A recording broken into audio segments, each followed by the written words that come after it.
Assalamualaikum warahmatullahi wabarakatuh. Perkenalkan, saya Francisca Ade Aurelia Maharani dari Prodi Sistem Informasi.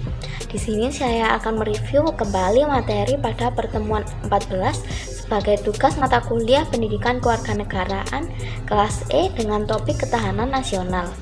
Ketahanan nasional merupakan kondisi dinamis bangsa yang berisi ketangguhan serta keuletan dan kemampuan bangsa untuk mengembangkan kekuatan nasional dalam menghadapi segala macam dan bentuk ancaman, tantangan, hambatan, dan gangguan baik yang datang dari dalam maupun luar yang mengancam dan membahayakan integritas, identitas, serta kelangsungan kehidupan bangsa dan negara.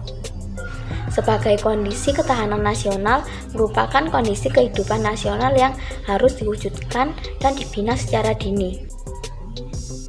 Istilah ketahanan nasional memang memiliki pengertian dan cakupan yang luas.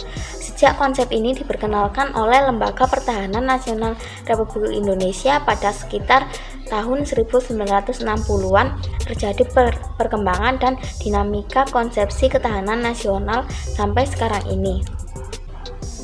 Inti ketahanan Indonesia pada dasarnya berada pada tataran melintas bangsa Indonesia sendiri dalam menghadapi dinamika masyarakat yang menghendaki kompetisi di segala bidang. Hal ini tetap penting agar kita benar-benar memiliki ketahanan yang ulet dan tangguh.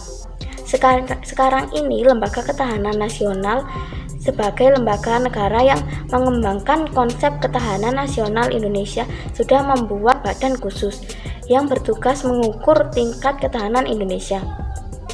Badan ini dinamakan Laboratorium Pengukuran Ketahanan Nasional sebagai bagian dari Lemhanas RI. Pengelolaan dan pengembangan sumber kekayaan alam merupakan salah satu indikator ketahanan nasional. Hal-hal yang berkaitan dengan unsur sumber daya alam sebagai elemen ketahanan nasional yaitu yang pertama, potensi sumber daya alam wilayah yang bersangkutan mencakup sumber dana alam hewani, nabati, dan tambang. Yang kedua, kemampuan mengeksplorasi sumber daya alam. Yang ketiga, pemanfaatan sumber daya alam dengan memperhitungkan masa depan dan lingkungan hidup. Selanjutnya, kontrol atau kendali atas sumber daya alam bela negara secara fisik.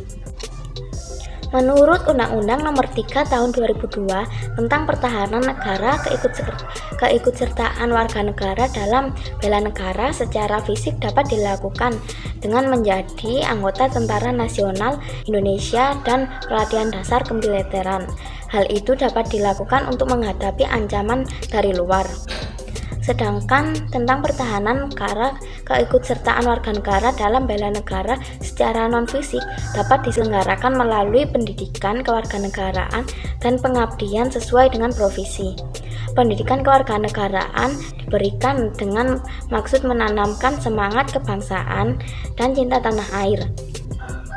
Bela negara secara non-fisik adalah segala upaya untuk mempertahankan negara kesatuan Republik Indonesia dengan cara meningkatkan kesadaran berbangsa dan bernegara. Menanamkan kecintaan terhadap tanah air salah satunya diwujudkan dengan sadar dan taat membayar pajak, serta berperan aktif dalam memajukan bangsa dan negara termasuk penanggulangan ancaman dan lain sebagainya. Pada akhirnya, patut dipertanyakan mengapa sebuah bangsa memerlukan ketahanan nasional.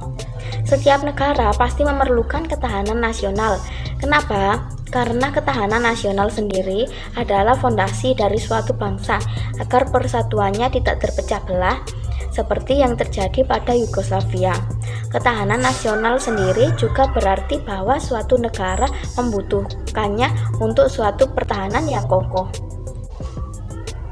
agar dapat mempertahankan kelangsungan hidup suatu negara tersebut dan dapat menghadapi segala bentuk ancaman. Sekian review dari saya.